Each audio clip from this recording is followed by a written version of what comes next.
자, 이제 근로자 퇴직급여 보장법에 대한 내용을 말씀드리겠습니다.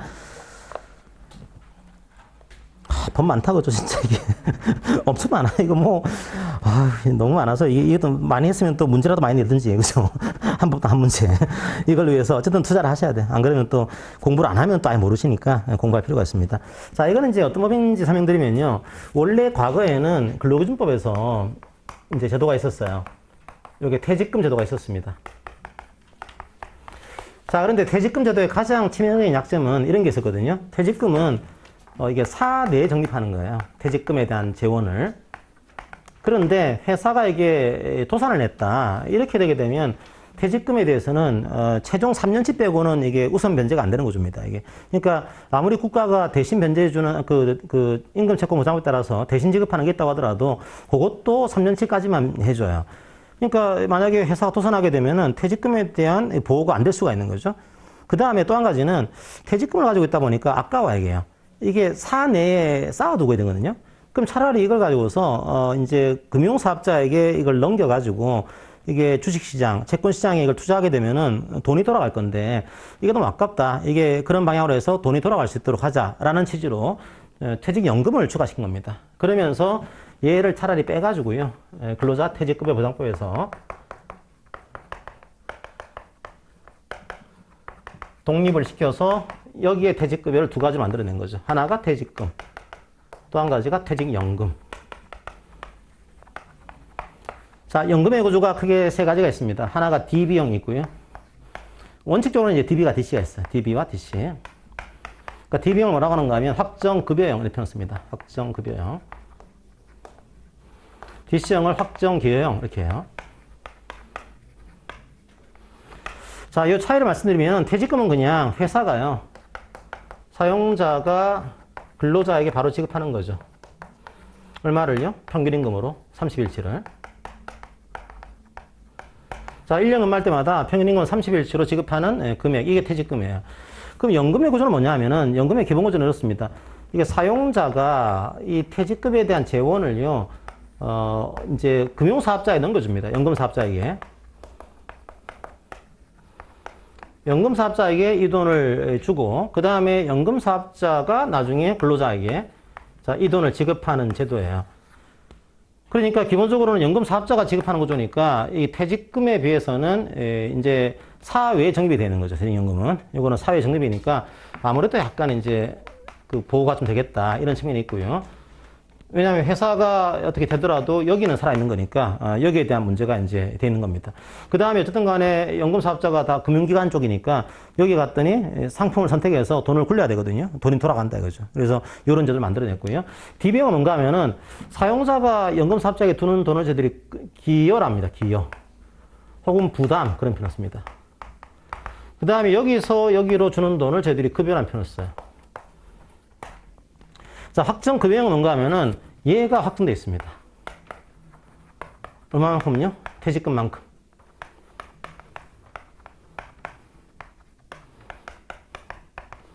그 확정급여형은 근로자가 받을 돈이 딱 정해져 있어요. 퇴직금만큼 주는 겁니다. 그냥 평균임 계산해가지고 1년 근무하게 되면 30일째 평균임금을 정확하게 지급하는 제도. 이게 이 DB형이에요.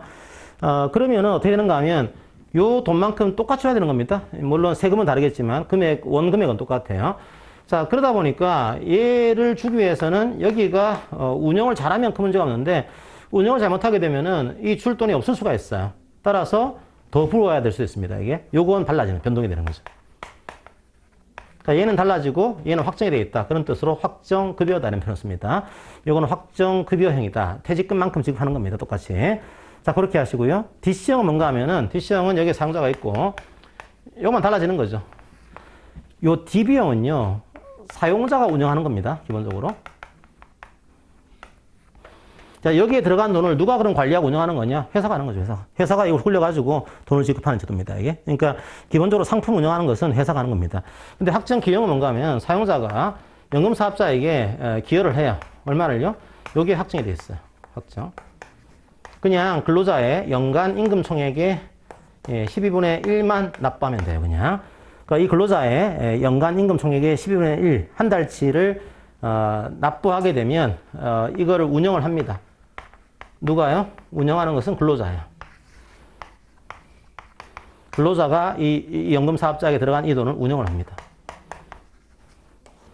그 상품을 선택하는 거죠, 이제. 나는 뭐 약간 원금 보장하는 원리금 보장의 상품을 선택하겠다. 나는 그냥 좀 고위험 고수익의 상품을 선택하겠다. 이게 상품을 선택할 수 있는 거죠. 선택하고 나서 잘 굴리면은 이 급여가 변동이 되는 겁니다, 이제. 확 뛸 수도 있고요, 경우에 따라서는. 아니면 이제 원리금 보장 같은 경우는 원금 정도 나올 수가 있고, 경우에 따라서는 마이너스가 나올 수 있어요. 잘못 운영하게 되면. 그게 이제 확정 기형입니다. 그 대개 이제 여기서는 뭐 여담이긴 한데, 이 DC형은 근로자가 상품을 운영하다 보니까 상품을 다 선택을 해야 돼요, 실제로 상품을. 그러니까 크게는 이건 그냥 한 기로 듣고 한 기로 해주세요. 이 상품은 크게 두 가지가 있거든요. 하나가 이제 원리금 보장형 상품이 있고요. 이건 원금 보장하는 겁니다. 원금 보장. 그 다음에 이제 실적 배당형 상품이 있어요. 우리가 소위 얘기하는 고위험 고수익 상품입니다, 이게. 그러니까 이걸 선택하게 되면은 원금은 유지가 됩니다. 근데 큰 수익을 얻을 수는 없어요. 그냥 원금은 쌓아두고 있는 거죠. 하지만 이걸 선택하게 되면은 운영 결과에 따라서 임금이, 그 급여가 확 뛸 수도 있어요. 하지만 잘못하게 되면은 관리 안 하게 되면 마이너스 될 수 있습니다, 이게. 그래서 상품을 선택해서 관리하는 거. 그게 DC형이다. 그렇게 얘기를 하시고요. 자, 하나의 제도가 또 뭐가 있는가 하면 IRP라고 있습니다. IRP. IRP는 뭔가 하면 개인형 퇴직연금이에요.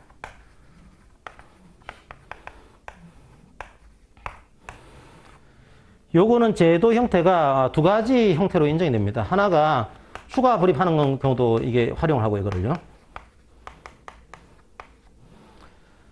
그 다음에 나중에 어쨌든 간에 IRP 계좌에 한꺼번에 넣어줍니다. 그러니까 여기서 DB형이나 DC형이 있으면 돈 받을 때 이 급여를 일단은 이제 IRP 계좌에 넣어줘요.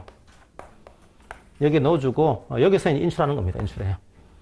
인출할 때 이제 일시금으로 인출할 수도 있고 요거를 연금으로 인출할 수도 있어요.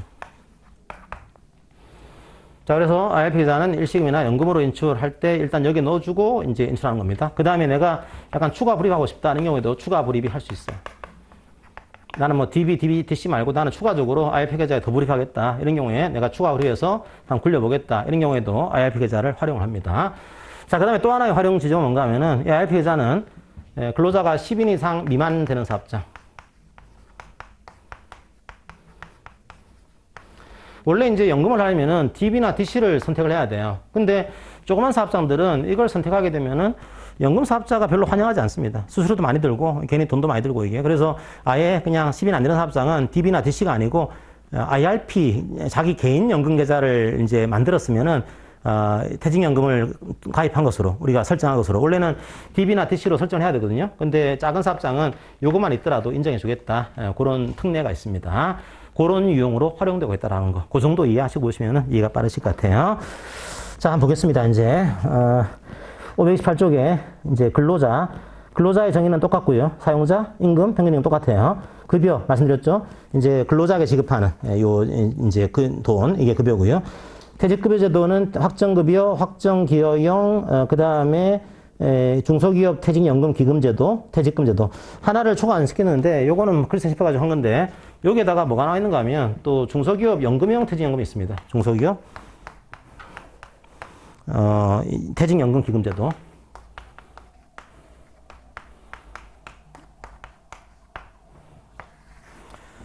요거는 뭔가 하면은 이게 30인이 안 되는 사업장에서요. 그냥 가볍게 말씀드릴게요.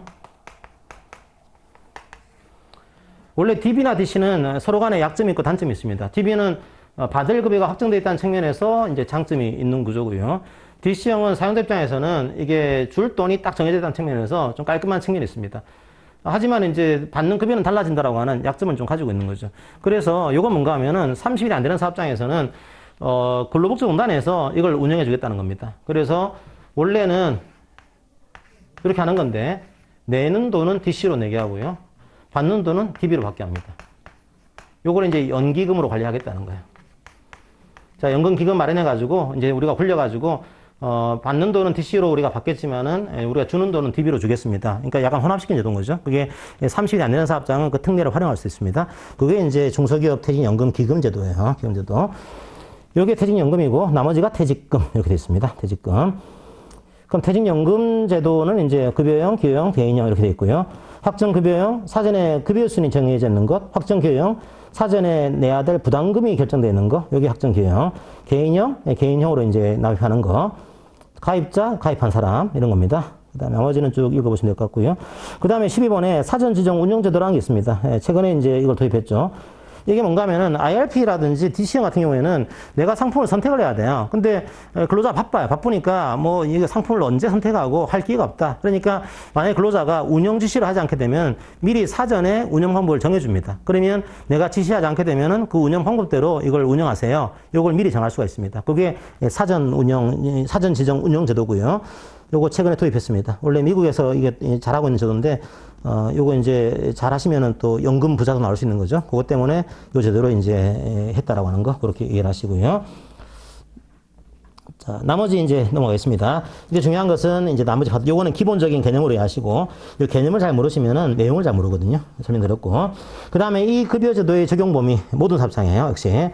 과거에는 이게 5인 이상이었는데 지금은 아닙니다. 지금 모든 사업 또는 사업장에 퇴직급여제도를 적용한다라고 하는 거.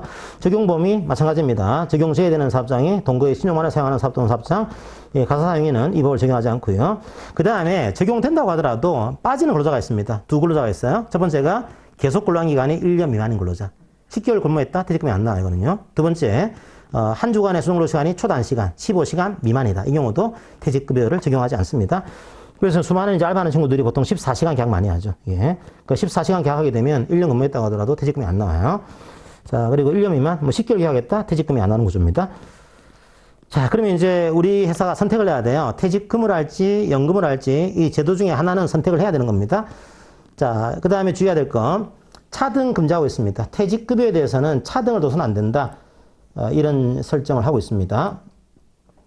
예를 들면, 대표적으로 과거에 이걸 왜 뒀냐면, 사무직은 퇴직금 누진제, 이제 생산직은 퇴직금 법정제, 이런 거 하지 말라는 거예요. 일단 도입했으면 똑같이 해야지 차등 두지 마라. 이런 형태로 만들어낸 겁니다. 그래서 그것만 일반적인 거니까 차등해서는 안 된다. 이해하시면 되고요. 근데 차등제도 금지에 반하지 않는 것 좀 볼까요? 529쪽에 맨 밑에 표. 차등제도 금지에 반하지 않는 거. 첫 번째, 단협에 따른 차등 생기는 거. 단협에 따라서. 원래 단협은 조합원에 대한 차별을 조금 전제로 깔고 있는 계약이에요. 그래서 조합원에 대한 차별과 비조합원의 차별이 생겼다. 이것까지는 뭐 막을 수 없지 않냐 이 문제고요. 두 번째로 사규를 분리해 바꿨습니다. 그때 될까요? 만약에 분리해 병행했는데 동의받지 않게 되면은 기존 근로자들은 기존의 취업규칙을 관찰합니다. 하지만 새로 들어오신 분들은 새로 들어온 사규를 적용해요. 새로 바뀐.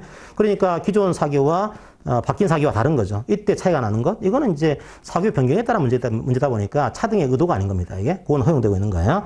그 다음에 또 한 가지가 기업이 합병을 했습니다. 영업 양도를 했습니다. 어떻게 될까요?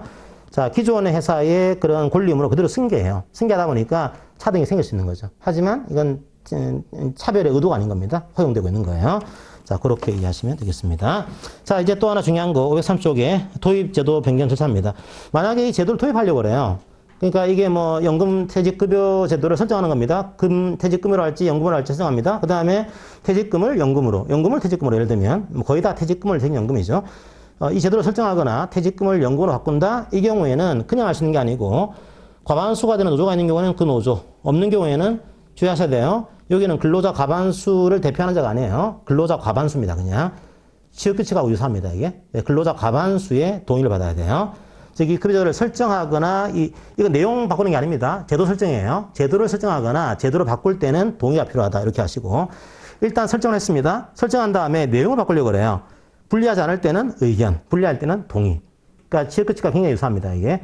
제도 설정할 때는 동의가 필요한데, 요건 약간 취업규칙 다르지만, 동의고요. 내용 바꿀 때는 취업규칙의 내용을 따르는 거죠. 원칙은 의견, 불이카 바꾼다. 그때는 동의. 이렇게 하시면 되겠습니다. 그리고 과반수 대표하는 자가 아니에요. 과반수로 이해하시면 되겠습니다. 자, 근데 우리 법에서는 자꾸만 연금으로 몰아갑니다. 이게 퇴직금 말고 연금으로 통일하자라고 해서 이제 사업 만들어진 사업장들은 연금으로 설정해라. 이런 제도를 두고 있습니다. 연금으로. 몰아가는 거죠. 자꾸만. 퇴직금이 아니고 연금으로 해야 된다. 몰아가는 겁니다. 근데 연금을 설정 안 했으면요. 어떻게 할 수는 없어요. 연금을 설정하지 않았으면 퇴직금을 봐야겠죠. 그죠? 그래서 연금을 설정하지 않았으면 퇴직금 제도를 설정한 것으로 보게 됩니다. 그러니까 몰아갔지만 그래도 안 할 경우에는 어쩔 수 없죠. 퇴직금 제도를 설정한 것으로 봐주겠다. 이런 형태고요. 나머지 그 밑에 거는 뭐 넘어가시고요. 마지막 표 수주권에 보고.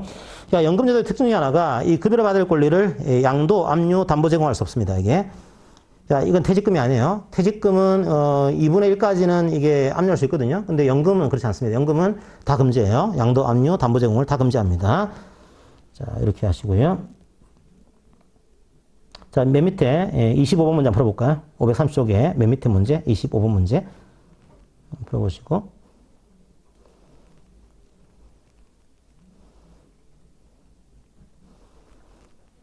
됐죠? 안 돼요. 담보 제공이. 그 위에 가시면 18번 문제가 있습니다. 옆에 18번 올해 문제 한번 풀어볼까요? 맨 위에서 두 번째 줄 18번 문제 보겠습니다. 맞죠? 제도 설정인 거니까 제도 설정인 경우에는 동의가 필요합니다. 노조가 쓸 때는. 노조가 없을 때는 근로자 과반수의 동의. 자, 그렇게 하시고요.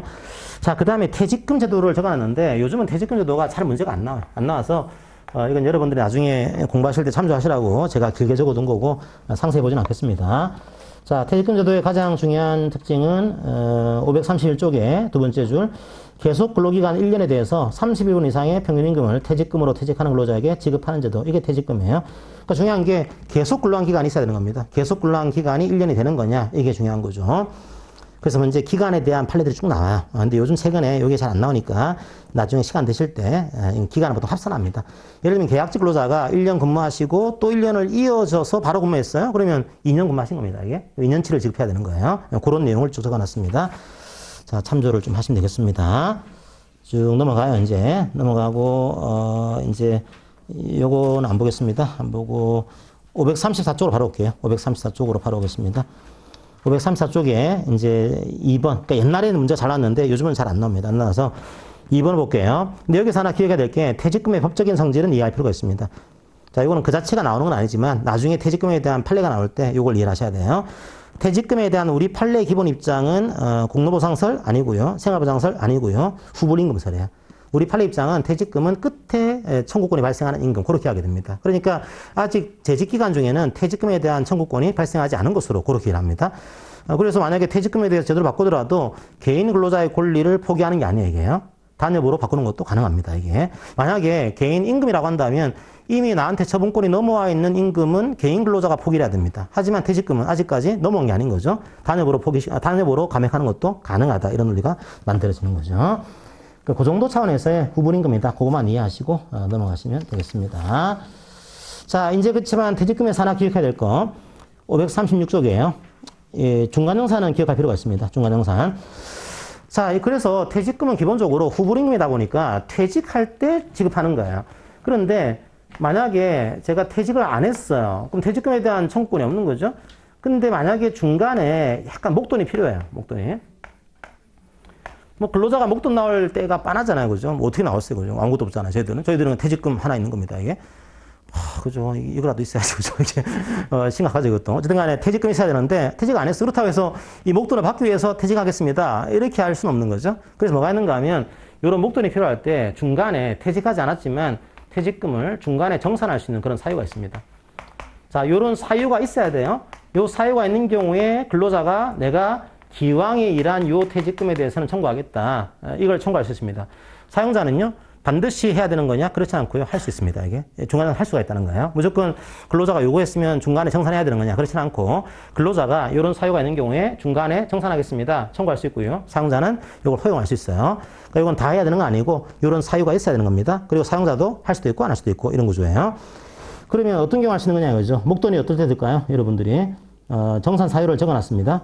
정사유를. 자, 퇴직금의 보장법 8조 2항. 자, 이런 경우에 퇴직금을 미리 정산해서 지급할 수 있다. 그러면 이제 퇴직금 산정을 위한 계속근로기간은 정산 시점부터 새로 계산한다라고 하는 거. 자, 첫 번째, 본인 명의로 주택을 구입했어요. 본인 명의로 주택 구입. 돈 많이 들겠죠, 그죠? 이때 이제 내가 주택을 구입했으니까 정산하겠습니다. 이걸 청구할 수 있고요. 두 번째로, 주택을 구입하지 않았지만 주택 전세금, 보증금, 이걸 부담하는 경우. 전세금 보증금은 2년마다 돌아올 수 있잖아요. 그죠? 그것 때문에 1회 한정합니다. 1회 한정. 중간산을 만약에 2년마다 정산하게 되면은 원래 퇴직금은 은퇴 이후의 삶을 보장하기 위한 건데 퇴직금이 없어져요, 이게. 그러니까 이건 1회로 한정, 1회로 한정하고 있고. 그 다음에, 좀 이제 아파요. 이제 근로자나 이제 부양가족이. 그때는 6개월 이상 요양하는 경우 돈이 들겠죠. 이때도 중간산 예, 청구할 수 있고요. 네 번째로 근로자가 5년 안에 파산 선고를 받았습니다. 이 경우도 뭐 돈이 아직까지 필요하겠죠. 이런 경우. 다섯 번째로 개인회생 절차 개시 결정을 받았습니다. 이건 마찬가지로 목돈이 필요한 케이스예요. 자, 그 다음에 몇 가지가 이제 들어가는 구조인데, 여섯 번째로 사용자가 기존의 정년을 연장하거나 보장하는 조건으로 일정 나이라든지 이런 걸 기준으로 해서 임금을 줄이는 제도. 이게 이제 저희들이 소위 얘기하는 임금 피크제예요. 그러니까 임금 피크를 하게 되면 이런 구조거든요. 쭉 가는데 임금이 쭉 올라가다가 요 나이 때까지만 근로하겠다라고 해서 연장을 시켜준 거예요. 줄어든 거죠. 줄어들게 되면 이게 만약에 정산 안 하게 되면은 요 때를 가지고 전액을 계산합니다. 퇴직금은 항상 마지막 받는 돈을 가지고 계산하거든요. 그럼 불리해져요. 그때는 요 피크점을 기준으로 해가지고 정산을 끝내고 이제 해마다 정산하는 식으로 그렇게 할 수 있는 거예요. 그 제도를 이제 임금 피크제 할 때는 그 제도를 할 수 있다라고 하는 거, 정산할 수 있다라고 하는 거 그렇게 하시고요. 그 다음에 이게 항상 퇴직금은 마지막 받는 걸 가지고 지급하다 보니까 마지막에 변동이 심하다. 이런 경우에 정산할 수 있다는 겁니다. 만약에 소정근로 시간을 1시간 1일, 한 주에 5시간 변경을 해가지고 이게 3개월 이상 계속 근로합니다. 그러니까 3개월이 뭐죠? 3개월이 이제 퇴직금 정산기간이죠. 그죠? 3개월 이상 이 제도를 유지하게 되면은 임금 변동이 심해집니다. 심해지니까 그런 경우에는 그거 하기 전에 정산하고 요 이후에 새로 정산하고 이런 식으로 하는 것들 허용하겠다는 겁니다. 그 다음에 근로시간의 단축으로 근로자의 퇴직금 감소된 경우 이거 뭔가 하면은 과거에는 이제 68시간 근로하셨던 게 52시간으로 이제 줄어들었습니다. 그러니까 그런 경우에는 68시간 할 때에 퇴직금 정산해버리고 그 이후에 법으로 다시 정산하고 요걸 허용하고 있는 거예요. 그 다음에 7번째로 천재지변이다. 마찬가지로 이때도 이제 정산할 수 있습니다. 자, 그 정도 여러분들이 기억하시면 뭐 될 것 같아요. 자, 문제 하나 풀어보고 넘어가겠습니다. 약간 문제를 꼬아낸 경우가 있어요. 48번 문제 한번 풀어볼까요? 536쪽에 48번 문제. 약간 헷갈리게 문제를 낸 케이스입니다. 이 케이스가.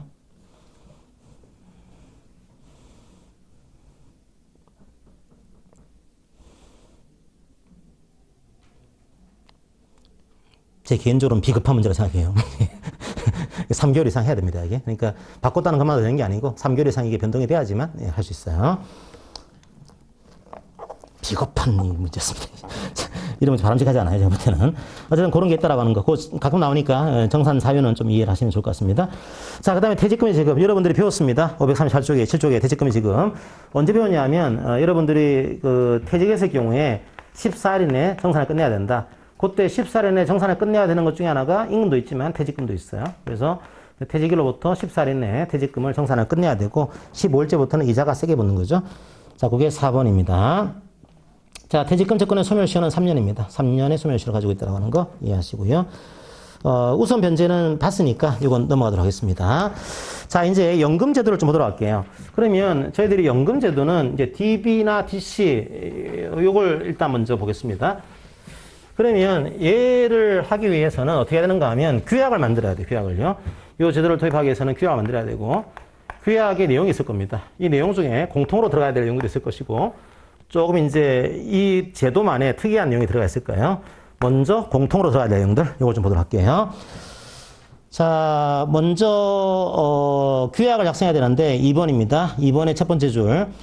자, 근로자 대표의 동의를 넣거나 의견을 들어서 자, 신설사업자는 의견입니다. 이게 다른 사업자는 동의고요.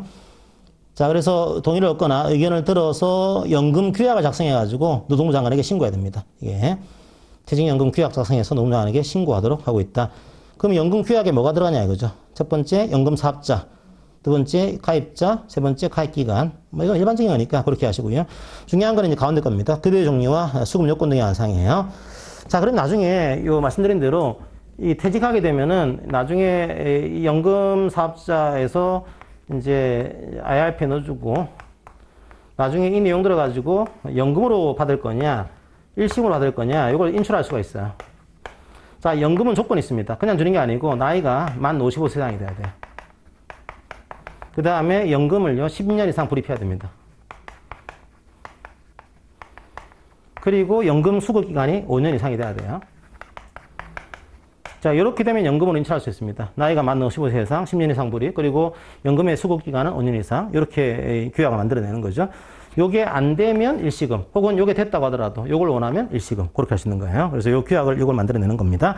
그게 연금, 그 다음에 일시금, 그렇게 하시고요.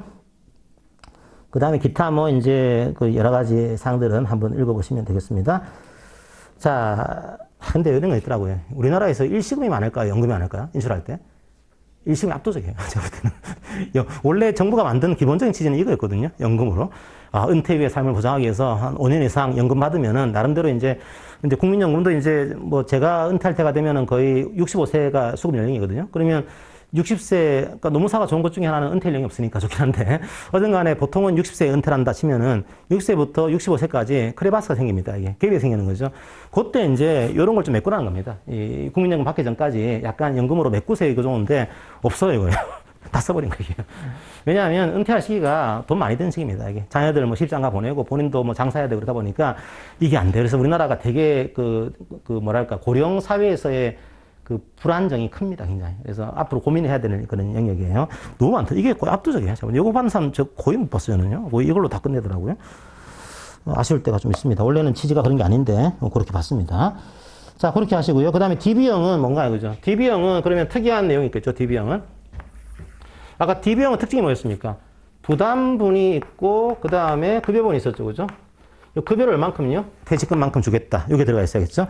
그래서 539쪽에 확정 급여형 같은 경우는 급여 수준에 관한 사항을 이제 규약 만들어야 되는데 내용은 뭐 특별한 거 없어요. 1년 할 때마다 30% 이상의 평균임금을 지급한다. 이 내용이 들어가 있어야 됩니다.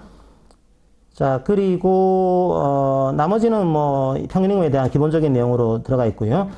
근데 DB형의 가장 중요한 문제는 이제 연금사업자에게 요 돈이 불입이 돼 있어야 돼요. 이게 안 되게 되면 역시 회사가 망하게 되면 불안해집니다. 그래서 얼마간의 이제 지급 능력 확보를 위해서 기존 책임 증비금이 있습니다. 이게 계리를 하는데요. 계리금액의 100분의 100 이상을 적립금으로 적립을 해놔야 돼요. 노동부에서 이제 감독을 하는데 잘 안 해요, 생각보다. 뭐 아주 일이 많으시니까 요건 잘 안 하는데 원래는 이제 이 기존 책임 준비금의 100분의 100 이상을 적립금으로 적립하도록 그렇게 만들어 놔야 됩니다. 자, 그 다음에 기여형의 가장 중요한 문제는요. 기여형의 가장 중요한 문제는 이거죠.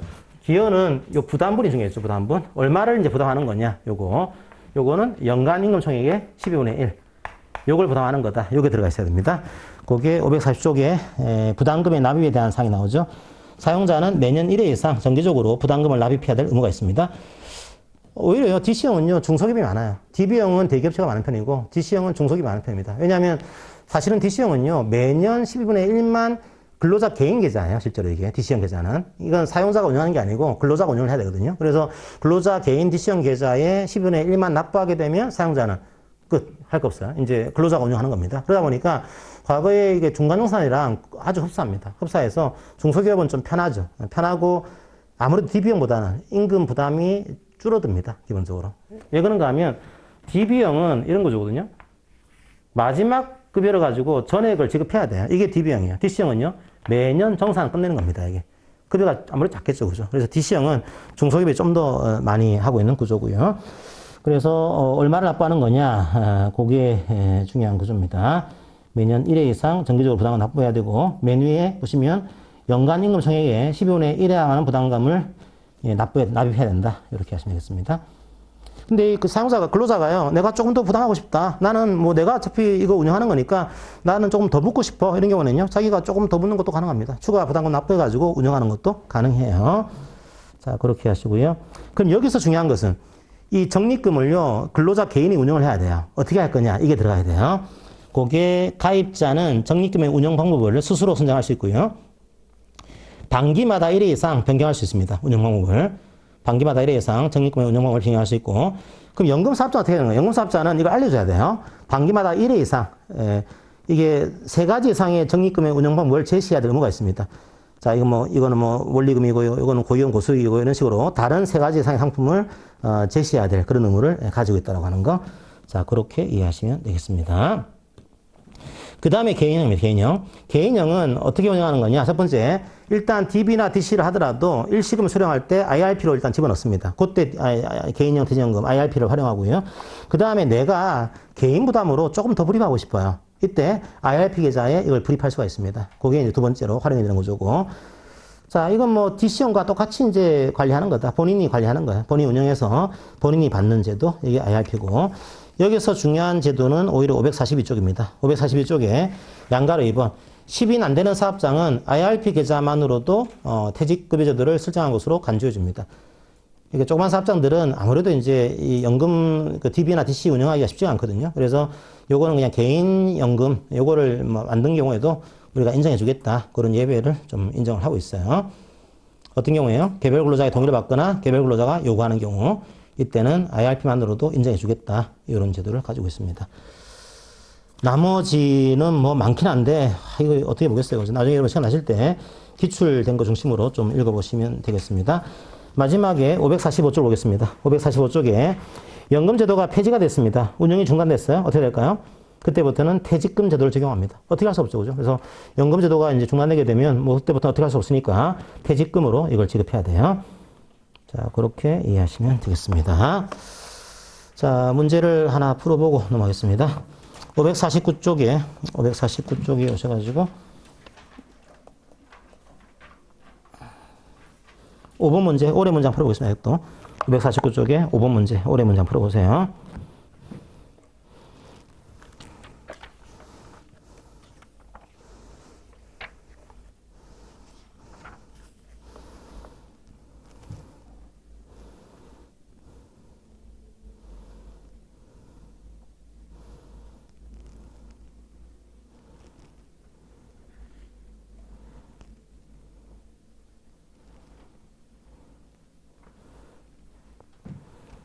자, 나머지는 봤던 거고, 5번은 제가 이게 설명을 안 드린 부분이라서 그냥 기출된 거 한번 보시라고 해놨어요.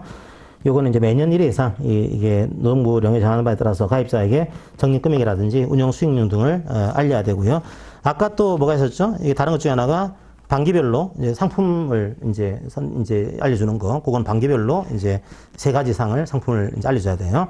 여기서는 이제 매년 1회 이상 이것들을 알려주도록 하고 있습니다. 자, 그렇게 해서 기출을 좀 많이 풀어보시면은 나오는 파트가 좀 정해져 있거든요. 그 중심으로 공부를 하시면 되겠습니다. 자, 그러면 10분 정도 쉬었다가 이제 남아있는 법들을 조금 더 보도록 하겠습니다. 10분 쉬었다가 3시 15분에 시작하도록 하겠습니다. 잠깐 쉬겠습니다.